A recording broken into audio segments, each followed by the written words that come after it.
Yo, what it do, YouTube? It's your dog Paint back at you with another video, man. Smash that like button, hit the notification bell. Y'all know it's the other half of it's time for that Culture for the Street podcast host. So, let's talk about it, man. The year Pastor Troy woke up Augusta, Georgia. You know what I mean? I want to say I Declare War came out around 97 or 98. Y'all can correct me in the comments if I'm wrong. But this how I can remember during the time, okay, when the music scene was going on in Augusta, well, in Georgia at the time, put it like this. Okay, Master P had the radio on lock, on smash. Everybody know that. You know what I mean? The man was dropping 3 albums every month type shit. Okay, but then a little boredom happened. You know what I mean? And Troy came out the blue and exposed it because a lot of Master P music, he was repeating the same thing for a long time. And so I can remember them boys on Perry Avenue. Shout out to them boys on Perry, down there, Pickett Ave, OS 12, all of that. But I can remember them boys coming through in a prime down Suburban. Prime down Suburban, dog. It wasn't all that, but it had two of them McDonald horns. You know, back in the days, motherfuckers used to steal them horns from the drive-through and put them in their cars. But make a long story short, it had 2 horns and it had hella bass. And all I can remember, there's a lot of cats down the way like bouncing hard, you know what I mean? It was the crunk era. That's when everybody was bouncing, getting bucked, you know what I mean? And they started going from hood to hood, you know what I mean? Selling the I Declare War album. You know what I mean? It was going from hood to hood. All you heard was we ready, and no more playing in GA. And I was like, man, who the hell that is? So time went on. The city caught on to it. Everybody had that tape. I'm talking about, it was in everybody CD player, tape player, whatever you want to call it. Troy had it on smash, you know what I mean? He even had dudes down here trying to rap like him, like Miracle. You know, the boy Drama up there in Atlanta, like he had a couple clones trying to steal his style, but they couldn't do it.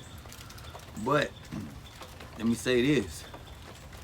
During that time, there was a lot of real gangsters in the street still living or whatever. And like I said, down there where he was doing this thing at, you know, far as music wise with, you know, Red Mouth and all of them down there, he had the streets behind him. And I'll never forget, it was a Josie game, you know what I mean? That's the high school that I went to back in the day. It was a Josie game I'll never forget. And a guy pulled up over there at Blimpton parking lot playing Master P. I never forget it. They snatched Buddy out the car and did the whole thing to him. Like, they beat him, you feel me?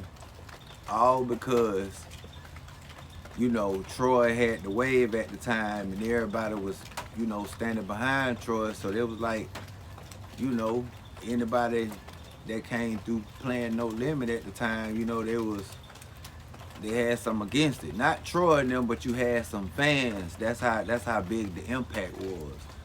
And he had done set the city on fire. Like, you could go to the club back in the days, you could hear them playing Above the Law. No more playing the GA. We Ready. Back, you know what I mean? These are days when Smitty's and I forgot, it'll come to me, but it was a lot of hood clubs like Kings. The list goes on, but his impact was so strong down here that it was like, because we didn't have no music scene.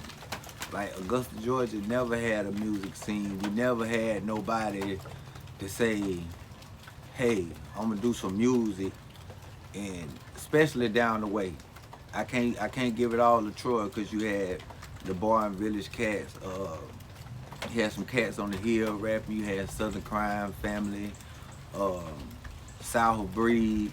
The list goes on, but Troy had the biggest impact to me. You did what I'm saying? Cause like I said, you had a lot of down the way niggas that was pushing the issue, like promoting. And think about it, these was the hard copy days. It ain't like now how an album can drop and all you gotta do is download it while you sitting in the bed. Now these was the hard copy days. So for him to sell all his tapes independently like that and give Augusta the platform, that was big. You feel what I'm saying? Even though things went left in the process, but I can say this: he the one that opened the door for it and gave us a name. Even though Charlie B is the originator of the DSGB, but Troy took it to another level because he had the LLC for it. He had the business sense, you know what I mean? So, you know, he made history. But y'all let me know what y'all think about that in the comment section. You know who it is. The other half of it's time for that Culture for the Street podcast. I appreciate everybody that been rocking out with me with my Augusta series, you know what I mean? I'm just getting my feet wet doing it. It's all me. You know what I mean? Y'all let me know what y'all think about it. I'm gone.